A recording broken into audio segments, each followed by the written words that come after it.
October 9th, 2010, 2-year-old Rowan Griffin was in the backseat of the car next to his two older siblings, and his father was driving the car. And they were on their way to this big family party at Rowan's grandparents' house.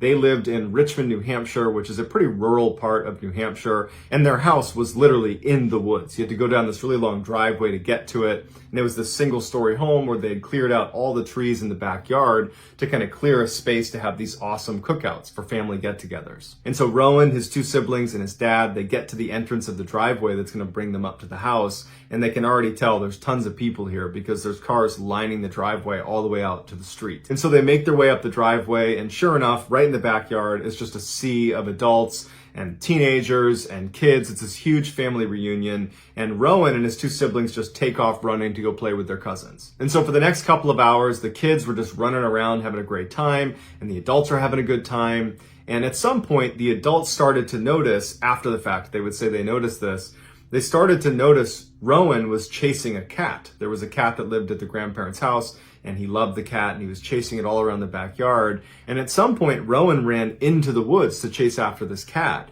And a number of adults saw him do that, but it was like mob mentality, where they each thought somebody else was watching Rowan. They were not trying to be negligent. They just figured there's so many people here, what can go wrong? In a very short period of time, Mr. Griffin realizes he can't find his son. And so he goes to the kids and he's like, hey, have you seen Rowan? And they're like, oh yeah, I think he was chasing a cat. I think he was over there. And then Mr. Griffin asks the adults and they say the same thing. Yeah, he's chasing a cat. I think he was over there.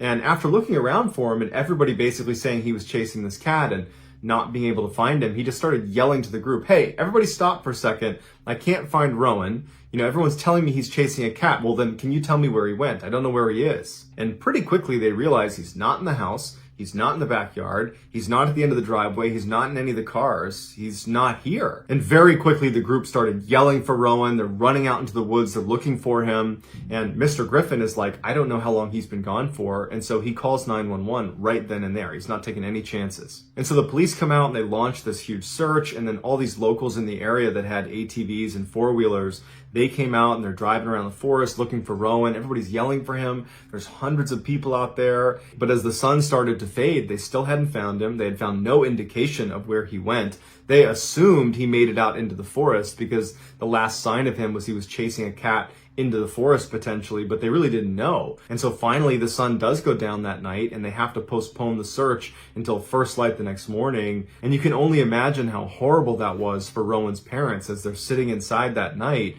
wondering what's happening to their 2-year-old son who's just out in the woods by himself. So very early the next morning, a whole bunch of volunteers went right back out into the woods to look for Rowan. There was this one particular group that wanted to look a little bit farther away than where everybody else was looking. They were going to be about 3+ miles away in this swamp. And so this group of searchers, they start walking into this swamp and they can tell right away that it's a very wet and deep swamp. They would take a step onto something that looked solid and they would sink 2-3 feet into the water. They all had waders on so they wouldn't get wet.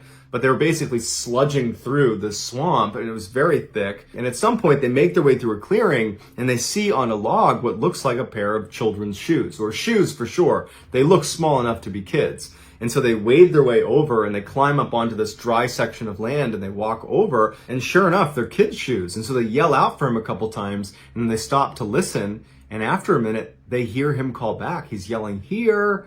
And they walk their way past this huge bush and they look through and they can't believe it. They see Rowan right in the middle of this bog of water. There is a tree that is right in the middle of this. And he's clutched onto the tree. He looks dry. He looks okay. And he's just standing on this island holding this tree. And so immediately the searchers jump right in the water and they start wading their way out to this island where Rowan is.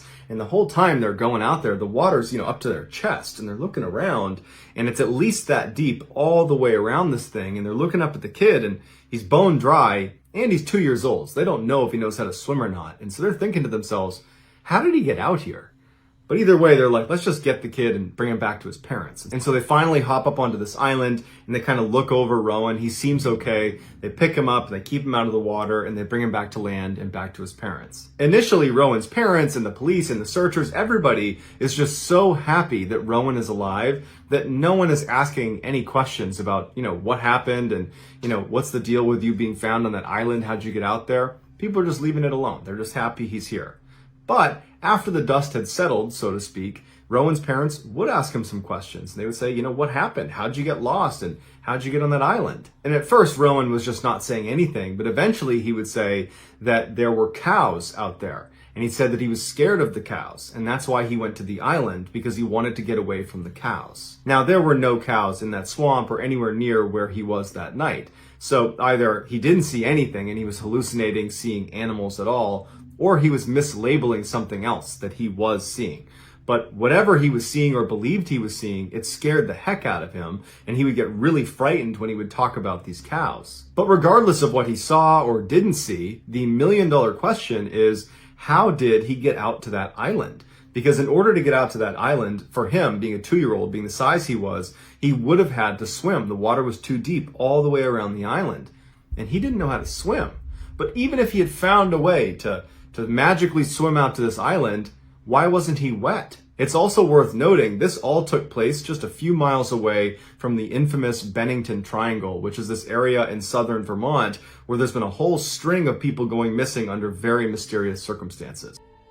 In 2014, 35-year-old Darren Spivey was a passionate scuba diver, and he wanted to share that passion with his 15-year-old son, Dylan. So on Christmas Eve that year, he gave his son an early gift, scuba tanks. The pair was apparently so excited to use them that they planned on doing an early morning dive the very next day on Christmas. Later, Dylan's grandmother would tell the media that her grandson actually didn't really want to go on this dive trip, but he knew his dad did, and he adored his father and didn't want to let him down, so he decided to go anyways. The following morning, the father and son got up and they made their way to a local dive site, only to discover that the gate to the dive site was locked. The father still really wanted to do this dive, and so he decided he would take them to another dive site in Central Florida, which was inside of a wildlife management area that he knew was open 24/7 to hunters and hikers and divers. So the pair drove over to the entrance of this park, and sure enough, it was open. And so they went through and began driving down these windy back roads until they finally reached this dirt lot that was right next to a pond. They got out of the car, they put on their wetsuits and their scuba gear,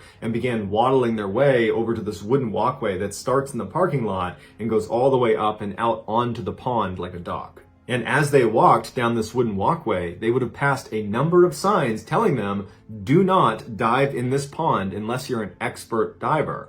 Because this is not just some pond. This pond was the entrance to the infamous and deadly Eagle's Nest, which in the cave diving community is known as the Mount Everest of cave diving. At the bottom of this little placid-seeming pond is a narrow hole that is a tunnel that goes straight down, and that is the single way in or out of this massive underwater cave system. Expert divers will swim over to this hole and grab the guideline that goes down into this cave, and they'll follow it and they'll swim straight down until the light above them fades, and all they can see below them is just black nothingness. And once they get through the end of this tunnel, it opens up into this massive chasm that's called the ballroom. And as soon as you get into the ballroom, if you stop and shine your light in any direction, you will not see a wall. No matter how powerful your flashlight is, you can't see a wall. It's so big. Divers that have been down there have said it feels like you're in outer space. This guideline goes straight down to the bottom of the ballroom at about 130 feet, at which point you see a sign that has a Grim Reaper on it that says, "Stop, prevent your own death, do not go any farther. There's nothing in this cave that is worth dying for." Basically, this is your last chance to turn around and get to the surface relatively easily,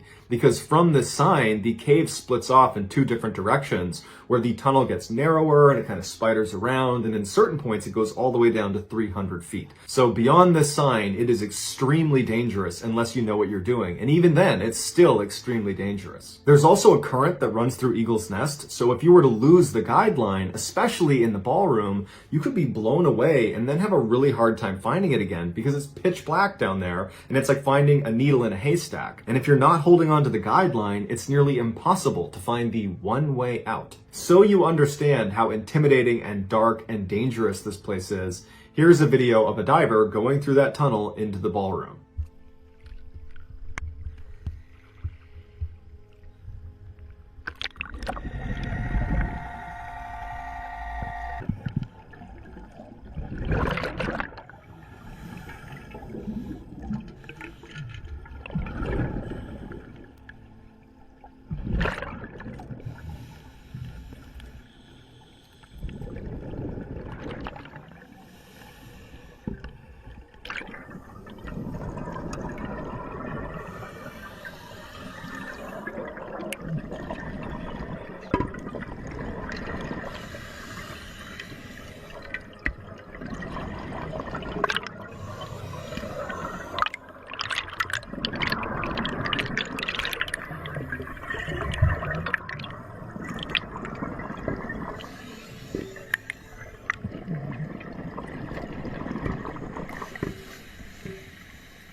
Down there, there's a warning sign or a stop sign, warning divers that aren't trained for this type of diving, cave trained or trimix trained, to not go any further, to help save lives. A lot of divers have died trying to do these types of dives, and the thing is, at these depths, small mistakes can cost lives. So the sign is there just as a warning to help prevent any future accidents.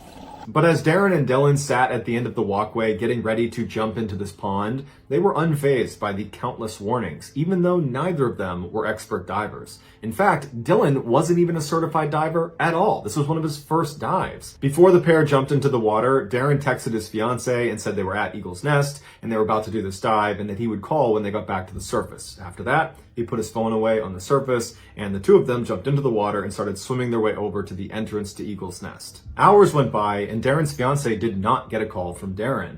And so by the time the sun was going down, she decided she had to go check on them. So she hopped in the car and she drove to the parking lot at Eagle's Nest, and she saw Darren's car and no sign of the boys anywhere. Police were called, and very quickly professional divers were brought to Eagle's Nest to go down and see if they were still down there. The divers got in the water, they made their way over to the narrow entrance, they went down the tunnel, they entered into the ballroom, and they stopped, holding onto the guideline. They pulled out their flashlights and began scanning around the ceiling immediately inside of the ballroom, because they had done this before, and it was not uncommon to have fatalities inside of caves be near the entrance. And as they're scanning around, they stop when they see Dylan's lifeless body trapped up against the ceiling about 6 feet away from the entrance. He had inflated his water wings, which are emergency flotation devices. His mouthpiece was out of his mouth, and it would turn out he had no more air left in his tanks. After the divers retrieved Dylan's body, they went back into Eagle's Nest, and they went all the way down following the guideline to the bottom of the ballroom, where they found Darren. He was laying on a little sandy hill, his mouthpiece was out, he also had no air left in his tanks, and he was laying right next to the famous sign that has the Grim Reaper on it that says, "Stop, prevent your own death, don't go any farther." Both Darren and Dylan's gauges showed they had gone down to 230 feet. For reference, between 0 and 130 feet is considered recreational diving.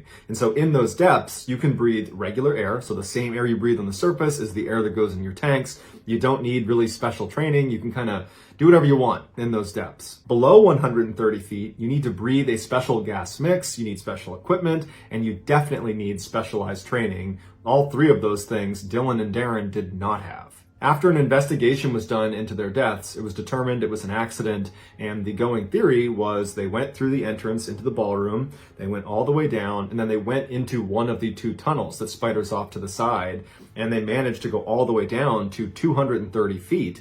And at that depth, they must have developed a nasty case of nitrogen narcosis, which is like being drunk. And so in that state, they must have lost track of time and how much air they were using. And so by the time they got back to the ballroom to begin their ascent, they ran out of air. The son must have run out first and grabbed his father, shown him his air gauge to point out that he has no air left. His dad, in seeing that, must have taken his regulator out and put it in his son's mouth, and they began buddy breathing as they ascended to the exit. Except the father's tanks also ran out of air very shortly after that, and the father passed out and sank to the bottom. The son managed to get a full breath of air and began trying to swim as fast as he could to the surface. He even inflated his water wings to make himself go faster. Except in his panic, he must have let go of the guideline and swam all the way up and then hit the ceiling and then been not able to find the way out and ultimately drowned. Today, despite all the warnings outside and inside of the cave itself telling inexperienced divers to not go any farther, inexperienced divers continue to go into Eagle's Nest, and inexperienced divers continue to die inside of Eagle's Nest. To date, 11 people have died inside of that cave. One of the most remote places in the world is Buldir Island in Alaska. It's 2/3 of the way to Russia along the Aleutian chain of islands. The nearest inhabited island is about 50 miles away. The weather on Buldir Island is pretty brutal, especially during the winter, and there's no electricity there. In 1944, the United States Army decided they wanted to send 5 of their soldiers to monitor the weather station on Buldir Island. That was like the one thing the island was used for. And so one of the people that was sent on this assignment was a guy by the name of Bud Houston. Bud was born in Wisconsin and worked in a shipyard before enlisting in the Army in 1942. He was a big hunter and outdoorsman, and so the prospect of living on this kind of desolate Alaskan island really appealed to him, and he was excited about the assignment. In October of that year, Bud was flown out to Buldeer Island, and he met with the other 4 soldiers that were going to be living on the island with him. It was going to be those 5 on the island. No one else is there. And they quickly learned their job of monitoring the weather station was a very low effort job. And so they could do all of their tasks over the course of the day pretty easily, and it freed up a lot of time for them to explore the island. And that would actually become their favorite pastime because there really wasn't much else to do there except explore the island. And so very quickly they became very familiar with the whole island because it wasn't that big. It was about maybe 2.5 miles wide by 4.5 miles long. On March 3rd, 1945, so 5 months after they've arrived on Buldeer Island, so by now they know every square inch of the island, they're very comfortable here. They had to do a routine patrol around the weather station. This was something they did multiple times a week, so very routine. And all 5 of them are sitting in the weather station, and Bud says he'll do it. So Bud gets his rifle, and he heads outside to do this patrol. And the other 4 are just sitting in the weather station, and after about an hour, they realize Bud hasn't come back yet. And this patrol does not take more than 20 minutes. And so they step outside to see if he's out there, and the weather at the time was very mild. You know, there's no snow on the ground, it's not very cold, it's not very windy, and the visibility this night was pretty good. And so they're looking out over the island, and the island has no trees. At the very far end, at the opposite end of where the weather station is, there's one significant sized mountain. But short of that, it's not particularly mountainous. So from their perspective, they could look out over the island and basically see everything, and they don't see him anywhere. At first, they were not that worried about it because they figure, you know what, he knows what he's doing, he's been here so long, he's probably just out exploring or something. But they decided they would go look for him. They go down to the water, he's not down there. They walk all around the far side of the island, they can't find him. And so by the time they get back to the weather station, they were like, we have to tell the command that we've lost him. So they radio back to higher command and they say, we don't know where he went. He went out on patrol and we didn't hear anything. And now he's gone. And so a whole bunch of reinforcements came out to the island to look on foot with the other 4 soldiers, as well as planes and helicopters. And for 2 days, they looked all over that island for Bud, and they couldn't find him. And you got to remember that there's very few places you could possibly even go on the island that they wouldn't be able to look and see you. And so everyone started to think he must have jumped into the water or fallen into the water because there's nowhere for him to hide on the island. And so after a couple of days, they were so sure that it was just not possible for him to be on the island that they called the search off and they said he must have fallen into the water. Fast forward 40 years to 1988, and the U.S. Fish and Wildlife Service was studying birds on Buldeer Island, and they made this amazing discovery. This crew had set up their camp at 1,600 feet of elevation on the one large mountain on the far side of the island, basically on the opposite end of the island from the weather station.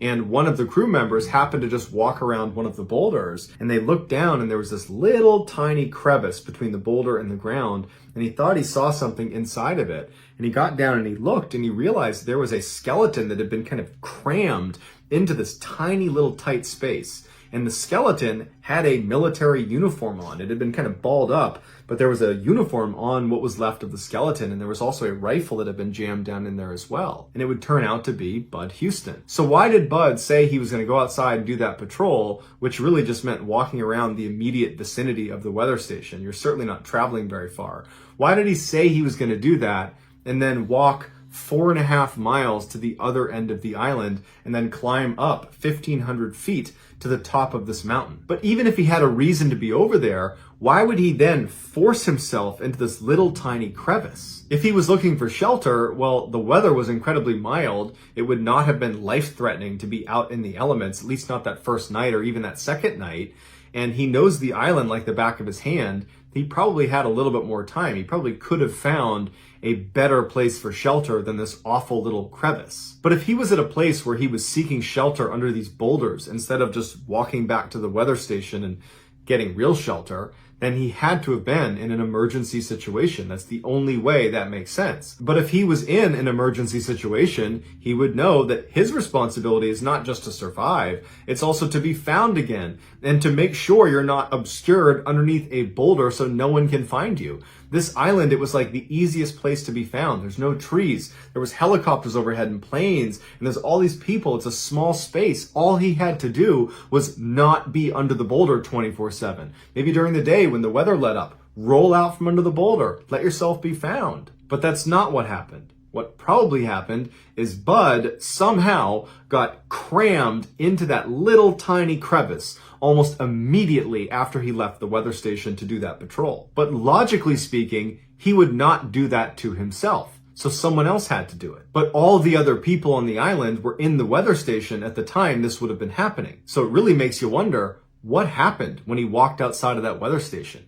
Who or what did he see, and what did they do to him? Unfortunately, we'll probably never know. Midday on June 10th, 1981, an Italian man and his 6-year-old son walked to the edge of their property in Frascati, which is an area in Italy known as the hub of Rome's local wine industry. The father needed to repair a section of their fence, and his son, who he said had the soul of Huckleberry Finn, wanted to tag along. But as soon as the work began, Alfredo just wanted to go play in the vineyards, and so he ran off. And the father didn't think much of it because his son always played in the vineyards and just figured he would see him back at the house. When the father finished up the work around 7 p.m. and walked back into his house, he was surprised that Alfredo wasn't there. And so he asked his wife, have you seen our son? And she said, no, can you go out and find him because dinner's going to be on the table any minute. So the father goes back outside expecting to see Alfredo come running out from behind some hiding place, but he doesn't. And he yells out for his son and doesn't get a response. And so he begins walking his property and yelling for Alfredo, and he's not finding him. And so after 2 hours of looking, he finally just calls the police. The police arrive, and initially it's just a couple of officers with flashlights, and they spend about 2 hours looking as well. They can't find him, so they call in backup in the form of officers with sniffer dogs, and the dogs began searching the property for another 3 hours, and they still couldn't find him. A little after midnight, the fire department, known in Italy as the fire brigade, they joined in as well. Shortly thereafter, a fire brigade officer was on the edge of Alfredo's property when he discovered a small hole in the ground. It would turn out Alfredo's neighbor had dug an illegal well, which was a common practice at the time, and generally, if you dug one of these wells and you struck water, you would report the well. But if you dug down and you didn't find water, you would just cover it up with a girder and you wouldn't tell anyone. In this case, however, the hole the officer was looking at did not have anything covering it. And so he knelt down and he yelled Alfredo's name into this hole, and at first he didn't hear anything. Then he yelled again, and he heard Alfredo yell back for his mother. Alfredo must not have seen the opening as he was running around playing, and he fell feet first into an 80-meter deep shaft. After Alfredo was found, the fire brigade took over rescue efforts, and so additional fire brigade units were called to help. But as soon as those additional units showed up, the captains of the different units began arguing with each other because it wasn't really clear how they were going to get him out. And unfortunately, the fire brigade immediately made a very bad decision. They decided to lower a plank into the shaft attached by a rope that he could grab onto, and they could pull him out that way. But when they lowered it at about 24 meters, the plank got stuck inside of the tunnel. And when they yanked on the rope to try to free it, the rope came off of the plank, but the plank remained wedged in the tunnel, blocking the tunnel. By the following morning, TV crews had swarmed the area, and one of them offered up a two-way microphone that could be lowered down into the hole so they could talk directly to Alfredo. When the microphone was finally lowered down next to his face, he was crying and pleading for them to get him out and that he missed his mother. Amateur spelunker Tullio Barnaby, a 23-year-old, had come over and joined the vigil that night. The plank plan shocked him for its foolishness, and so too did the scene. It was like everyone and no one was in charge. The well opening had been widened in hopes that a very skinny person would be willing to be lowered down to remove the piece of wood that was obstructing the tunnel. And since Tullio was a spelunker and was comfortable in confined spaces and was pretty skinny, he volunteered himself to do it. As he was lowered down, he quickly realized the inside of this tunnel was not a straight shot. It was more like a corkscrew. And so because of its windy nature, he was not able to get down to the wood. And so he signaled to go back up again. And when he reached the surface, he didn't have the wood in hand, but he told the fire brigade that because of the windy nature, it's unlikely Alfredo fell all the way to the bottom. He's probably stuck somewhere in the middle, which is a good thing. But we have to be really careful as we pull him out that we don't do anything that unintentionally causes him to slip farther into the hole. Tullio's suggestion was they go out and recruit professional spelunkers to be involved in the rescue because they would understand how to get someone out of such a tight space so far down in the ground. But the fire brigade disregarded his advice and said, we don't have enough time for that. At 6 a.m. the next day, about 12 hours after Alfredo's fallen into the swell, the fire brigade would make another very poor decision. They decided they would drill down another hole parallel to the one Alfredo was in, and they would drill down past the point they believed Alfredo was, at which point they would turn and drill laterally and connect to the tunnel Alfredo's in, grabbing Alfredo, pulling him across, and back up the new tunnel. Tullio objected, and he said the vibrations from this drill are almost certainly going to dislodge the boy and cause him to slip farther into the tunnel. But once again, the fire brigade did not listen to him. The drilling began about 2 hours later, and by that afternoon, Alfredo's plight had become major national news, with every single TV station playing a 24/7 live broadcast of the well, watching the drilling take place. Even the Italian president made a special trip to the well to see how it was going. But the drilling was very slow, and Alfredo, he had that microphone next to his head, and he was crying half the time. Then the other times, he was just pleading with them to get him out and saying he was cold or that he was tired, and the rescuers would say, "We're going to be down there to get you. Don't fall asleep. We're going to get you out of there." Finally, after 36 hours, they had drilled all the way down to their intended stopping point, and they began drilling across into Alfredo's well. When they finally broke into Alfredo's well, rescuers rushed in with flashlights and looked up and looked down, and there was no sign of Alfredo. And they called it up to the top, and they said, "He's not here." And then all of a sudden, they heard a faint voice coming from all the way down at the bottom of the well. The vibrations from all of the drilling had indeed caused Alfredo to slip all the way to the very bottom. They estimated he was approximately 30 meters below this new parallel tunnel, and at that depth, the temperatures would be freezing. And so now Alfredo, on top of everything else, was facing hypothermia. They quickly lowered the microphone again down to Alfredo, and they told him, "We're going to get you out of there. We're sorry we dropped you, but we're going to get you." And Alfredo's voice came back weak. He was tired, he was sore, he was freezing, he was crying. It was like the situation was just getting so much worse by the second, and rescuers knew they had to get to him probably in the next couple of hours, or that was it.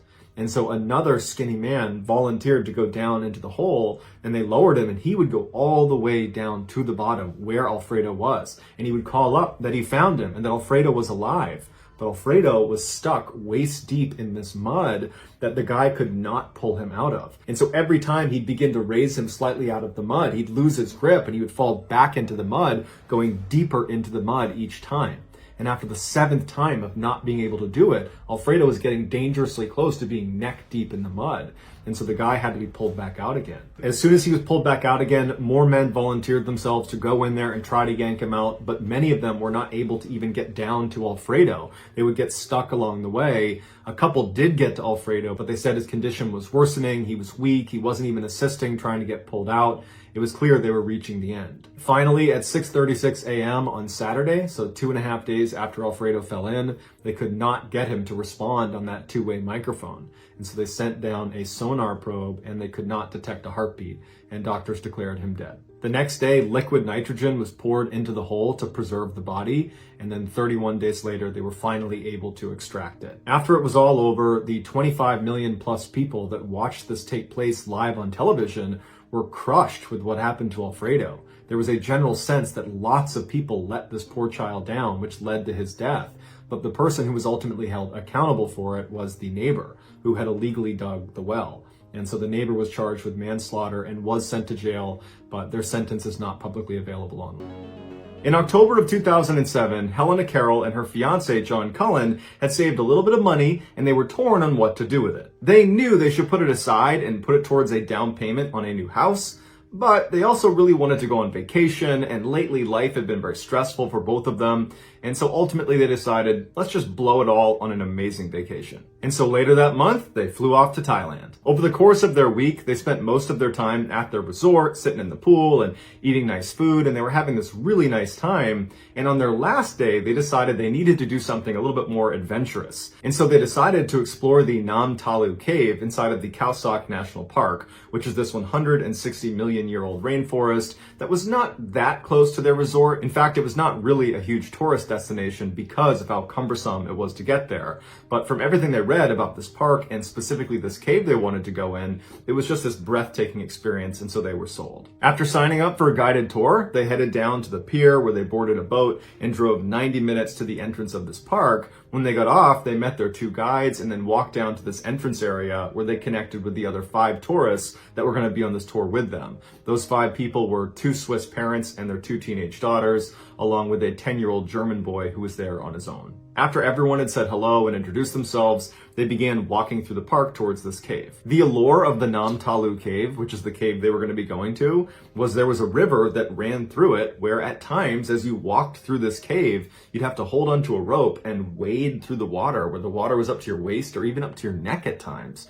But it felt safe and controlled, and it was kind of exhilarating for foreign tourists to go through the cave. As they were just about to get to the entrance of the Nam Talu cave, some park rangers happened to walk down the path next to them, and they exchanged some words with the two local guides that were leading this tour, and they told them it's a bad idea to go into the Nam Talu cave because this is the monsoon season. No one's supposed to be in there, and if it starts raining while you're inside the cave, you won't hear it, and it will flood the cave, and then you'll be trapped. But despite the warning, the group continued on because it hadn't rained that day, and there wasn't any rain in the forecast, and the two local guides that were leading this tour were really confident that they were not in danger. They entered the cave a little after 1 p.m. and right away they were walking through little puddles of water that got a little bit deeper, and pretty soon they were holding onto the rope and walking through the deeper sections of the cave. Water's up to their waist, and by all accounts it was very exciting.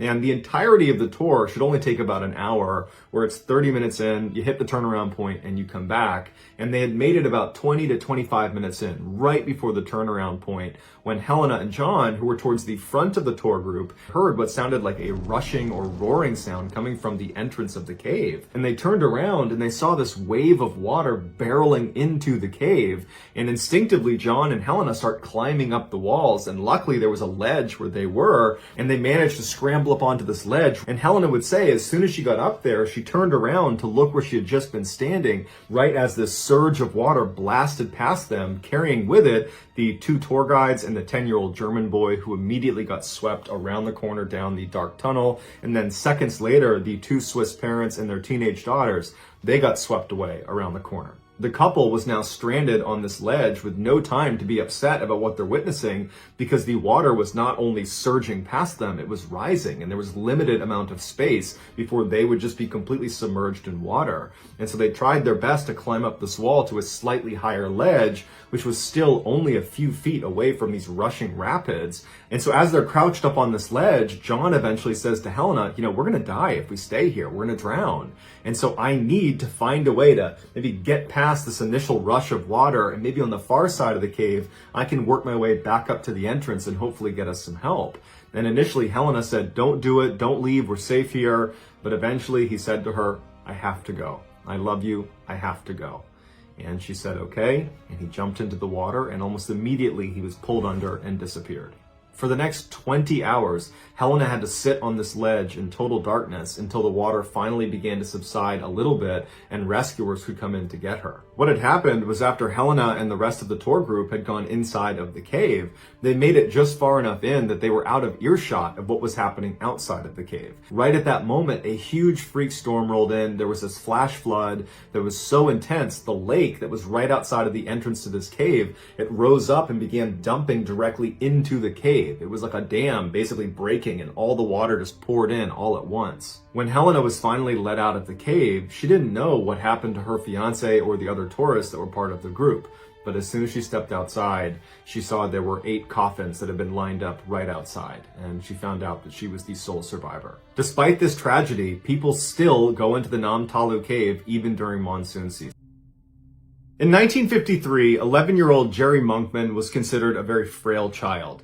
He was skinnier than his peers, he was shorter than his peers, and he had a really bad case of asthma, which was a breathing condition that made doing anything physical really difficult. But despite his perceived fragility, he loved going outside, he loved hiking, and he was a proud member of the Boy Scouts. And so on April 25th of that year, Jerry was really excited when he found out his Boy Scout troop was offering a trip to the Rocky Mountain foothills to go camping and hiking for a weekend, and he jumped at the opportunity. So Jerry, his troop, and his troop leaders, they all pile in a van and they make their way up to the Rocky Mountains, and as soon as they get there, they go on this wickedly rugged hike up in the Teton Canyon, and about an hour into their trip, one of the troop leaders turns around and Jerry's gone. The troop leaders did not know how long he had been gone for, so they only searched for a couple of minutes before one of them ran down the mountain to try to get help. Soon the sheriff's department arrived, and 1,600 volunteers from the town that had heard about this, they all poured out onto the mountain, and they are combing across this mountain to find Jerry as quickly as possible. But after several hours, they couldn't find him, and people started to think the worst.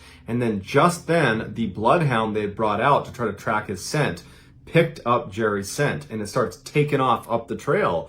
And the handler of the dog tells everyone, hey, he's picked him up. We're going to find him. We're going to find him. And he thinks the dog's going to lead him to him, within a mile or so of where they are.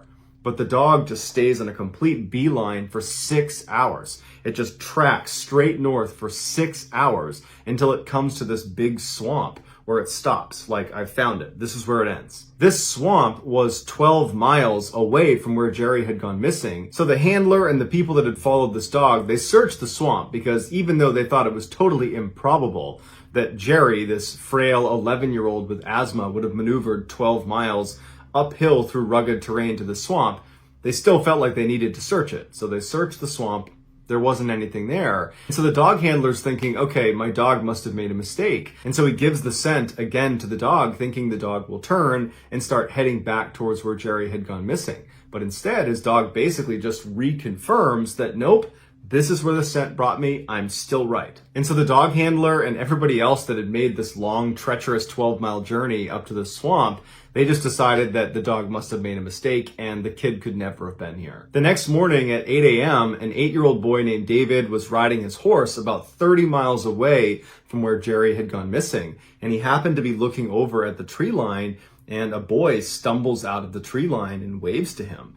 And so David goes over, and it turns out it's Jerry Monkman. Jerry would just tell David that he needs to get back to his group.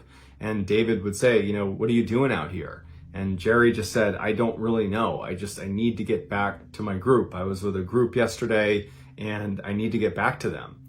And apparently David asked him, well, how did you get here if you were with them yesterday?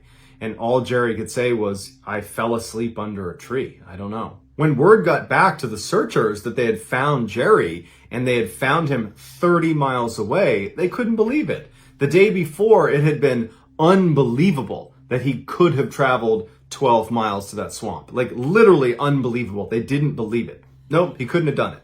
And now clearly he's traveled at least 30 miles to have been found by David where he was found. And that's 30 miles as the crow flies, meaning overhead air miles, 30 miles. The reality is when you're walking in the wilderness, you don't walk in straight lines. You make turns and you go left, there's switchbacks, and the area he must have gone through over those 30 miles is all unmarked. It's this rugged, hilly, awful, unmarked terrain. So for sure, he probably covered 40 plus miles to get there. And so the police asked him, how did you do this? How did you cover the distance you covered in such a short amount of time? And Jerry would say he just remembers sleeping under a tree and then waking up, and he would see animals poking their heads around from behind different trees. And he didn't know what kind of animals they were, but they were watching him, and he was worried they were going to hurt him, but they didn't. And he said he was able to just keep walking, and he would keep sleeping under these trees, and he kept seeing these animals that were watching him, and he just kept saying, they never hurt me. They never hurt me. And so obviously this did not answer any of the questions that the investigators were looking to answer, and they just felt like, okay, maybe he's in shock, and we can ask him at another time. But the theory became like, well, then he must have been abducted to have covered this distance. But that begs the question, who's capable of moving an 11-year-old that much distance in such a short amount of time? We're talking about a 30-hour window, moving potentially 50 plus miles, lugging an 11-year-old around. And then even if there was someone or something that was capable of lifting up an 11-year-old and maneuvering them that much distance in such a short amount of time, well, to what end? Why would they do that? Why was Jerry then maneuvered to the swamp and then maneuvered to where he was found? It doesn't make any sense.